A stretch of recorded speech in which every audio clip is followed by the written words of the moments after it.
নমস্কার। Work education tutorial YouTube চ্যানেলে আপনাদেরকে স্বাগত জানাই। আজকে আমরা আলোচনা করব বি গ্রুপের ইউনিট 20 অর্থাৎ কম্পিউটার। এই কম্পিউটার ইউনিটটিতে যে সিলেবাসটি রয়েছে তা হলো ওয়ার্ড, এক্সেল, পাওয়ার পয়েন্ট এবং নেটওয়ার্কিং। সিলেবাসটা নিঃসন্দেহে একটু বড়, কারণ বিভিন্ন সংস্থা থেকে যে 6 মাসের কোর্স করা হয় তার পুরোটাই এই ইউনিটে এই সিলেবাসে রয়েছে। যেমন ইউথ বা পশ্চিমবঙ্গ যুব কল্যাণ থেকে যে কোর্স করা হয় যার নাম সিটা, সেখানে 6 মাসের কোর্সে এগুলি রয়েছে। বা ওয়েবেল থেকে যে কোর্স করানো হয় ইমপ্যাক্ট, সেখানেও কিন্তু এগুলোই রয়েছে। আমি এই কোর্সগুলোর কথা বলছি এ কারণেই যে যে সিলেবাসটা 6 মাসে করানো হচ্ছে সেই সিলেবাসটা কিন্তু আপনাদের এই ইউনিটে রয়েছে, অর্থাৎ ইউনিটটি ছোট নয়। এটা বোঝানোর জন্য আমি এতগুলো কথা বললাম। তো যাই হোক, এতে ঘাবড়ানোর কিছু নেই। অনেকেই হয়তো কম্পিউটার সম্পর্কে অবগত নন, আবার অনেকেই কম্পিউটারের দক্ষতা অর্জন করেছেন, এটা নিশ্চিতভাবেই বলা যায়। তবে যারা কম্পিউটারে দক্ষ নন, অর্থাৎ শুধুমাত্র কম্পিউটার চোখে দেখেছেন, কোনোদিন হয়তো স্পর্শও করেননি বা করার সুযোগ হয়নি, তাদেরও হতাশ হওয়ার বা ঘাবড়ানোর কোনো কারণ নেই। আমি একেবারে প্রথম থেকে শুরু করব, যাতে কারোরই বুঝতে অসুবিধা না হয়। তাহলে প্রথমেই বললাম যে আপনাদের সিলেবাসে রয়েছে ওয়ার্ড, এক্সেল, পাওয়ার পয়েন্ট এবং নেটওয়ার্কিং। ওয়ার্ড বলতে MS Word, MS Excel, MS PowerPoint এবং নেটওয়ার্কিং বা ইন্টারনেট। তাহলে এইগুলো শুরু করার আগে কম্পিউটারের কিছু ফান্ডামেন্টালস জেনে নিতে হবে, যাতে বুঝতে সুবিধে হয়। কারণ যেটা পড়বেন তার সারাউন্ডিং ফিল্ডটা ক্লিয়ার করার কথা আমি বারবার বলে থাকি, এক্ষেত্রেও তাই করতে হবে। প্রথমেই আপনাদেরকে জানতে হবে যে কম্পিউটার কি বা কম্পিউটার কাকে বলে। তার আগে আমরা একটু জেনে নেব যে কম্পিউটার কিভাবে সৃষ্টি হলো। অর্থাৎ আজকে যে কম্পিউটার আমরা দেখছি বা ব্যবহার করছি, সৃষ্টির শুরুতে কিন্তু কম্পিউটার এরকমটা ছিল না। ধাপে ধাপে বিবর্তনের মধ্য দিয়ে আজকের এই কম্পিউটারে পৌঁছেছে। একটু আলোচনা করে নেওয়া যাক যে কম্পিউটার কিভাবে তৈরি হলো, বা আজকের এই কম্পিউটার কতগুলো ধাপের মধ্য দিয়ে এখানে এসে পৌঁছালো। একে বলা হয় ইভলিউশন অফ কম্পিউটারস। প্রায় 5000 বছর আগে চীন দেশে প্রথম একটি গণকযন্ত্র আবিষ্কৃত হয়, যাতে একটি কাঠের ফ্রেমে বসানো তারে পুঁতি লাগানো থাকে। অনেকটা বাচ্চাদের স্লেটের মতো। এখন হয়তো স্লেট পেন্সিলে লেখা নেই, তবু অনেকেই নিশ্চয়ই দেখেছেন বা দেখে থাকবেন। তো সেরকম স্লেটে যেমন একদিকে কয়েকটা তারের ভেতরে কয়েকটা পুঁতি বা কাঠি লাগানো থাকতো, সেরকম ওই যন্ত্রটিতে একটা কাঠের ফ্রেমে কতগুলো তার থাকতো এবং সেই তারে কতগুলো পুঁতি লাগানো থাকতো। তারপরে ওই পুঁতিগুলি ওপরে বা নিচে সরিয়ে সাধারণ যোগ বিয়োগ ইত্যাদি করা হতো। এই যন্ত্রটিকে বলা হতো অ্যাবাকাস। এইগুলো আপনাদের একটু জানা দরকার এই কারণেই, কারণ আমরা সবাই জানি যে প্রথম যখন একটা কোনো যন্ত্র আবিষ্কৃত হয় তখন তার অনেক ডিমেরিটস থাকে, অনেক অসুবিধা থাকে। আস্তে আস্তে আস্তে আস্তে পরবর্তী সংস্করণে সেই অসুবিধাগুলো বা সেই লিমিটেশনগুলো কাটিয়ে ওঠা হয়।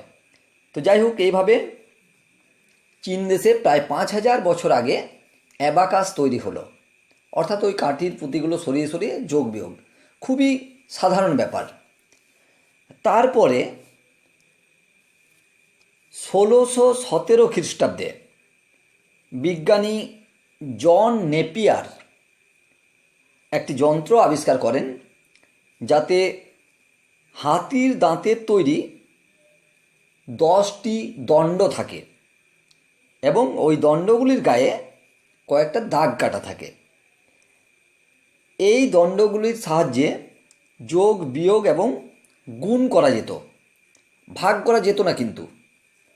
তো এই যন্ত্রটি নাম ছিল নেপিয়ার্স বোন, যেহেতু বিজ্ঞানী জন নেপিয়ার এটি আবিষ্কার করেন এবং হাতির দাঁতের তৈরি 10টি দণ্ড থাকে, তাই এটার নাম হলো নেপিয়ার্স বোন। দেখুন, প্রথম যেটা বললাম যে অ্যাবাকাস, সেখানে কিন্তু শুধুমাত্র যোগ এবং বিয়োগ করা যেত, আর তারপরে ওইটাকেই আরেকটু মডিফাই করে নেপিয়ার্স বোন তৈরি হলো, তাতে যোগ বিয়োগ এবং গুণ করা যেত। তারপর 1642 খ্রিস্টাব্দে ফরাসি গণিতবিদ ব্লেইস পাস্কেল, তিনি খুব অল্প বয়সে, মাত্র 19 বছর বয়সে, কতকগুলি ছোট ছোট চাকার সমন্বয়ে একটি যন্ত্র আবিষ্কার করেন, যার চাকাগুলি এককের চক্র, দশকের চক্র ইত্যাদি হিসেবে চিহ্নিত করা থাকে। ওই যন্ত্রটির সাহায্যে বড় বড় যোগ বিয়োগ গুণ এবং ভাগ করা যেত। ওই যন্ত্রটি পাস্কালিন বা পাস্কালস ক্যালকুলেশন নামে পরিচিত ছিল।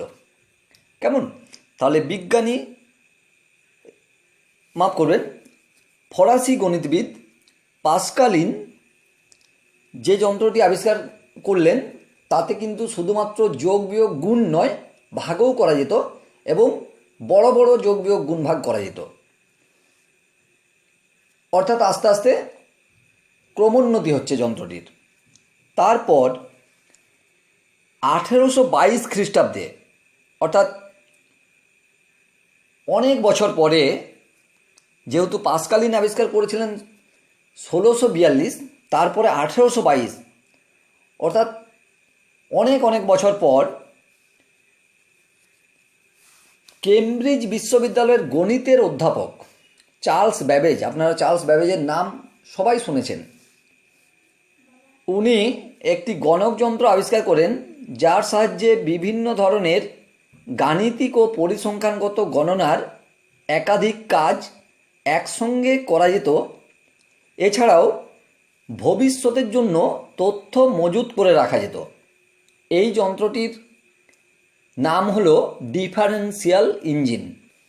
এবং তারও পরে 1842 খ্রিস্টাব্দে উনি আবার, অর্থাৎ চার্লস ব্যাবেজ, উনি সাধারণ যোগ বিয়োগ ছাড়াও গুণ ভাগ, শতকরা এবং বর্গমূল নির্ণয় করার জন্য মিল, স্টোর, অপারেটর এবং ডিভাইস, এই 4টি মূল অংশের সমন্বয়ে একটি যন্ত্র আবিষ্কার করলেন, যার নাম দিলেন অ্যানালিটিক্যাল ইঞ্জিন।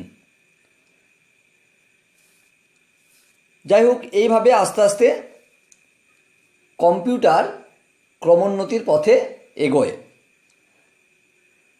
তারপর 1940 খ্রিস্টাব্দে ভন নিউম্যান নামে একজন বিখ্যাত গণিতবিদ বাইনারি সংখ্যা পদ্ধতি ব্যবহার করে স্মৃতিযুক্ত কম্পিউটার তৈরির কথা বলেন। তার ধারণা অনুযায়ী প্রোগ্রাম ডেটা ও ইনস্ট্রাকশন ডেটা একই ইলেকট্রনিক মেমোরিতে সঞ্চিত হয়ে কম্পিউটারের ক্রিয়াকলাপ নিয়ন্ত্রিত হয়। একে স্টোরড প্রোগ্রাম বলে। অর্থাৎ কম্পিউটারের যে মূল বিশেষত্ব তা হলো ভবিষ্যতের জন্য তথ্য মজুত রাখা। সেটি কিন্তু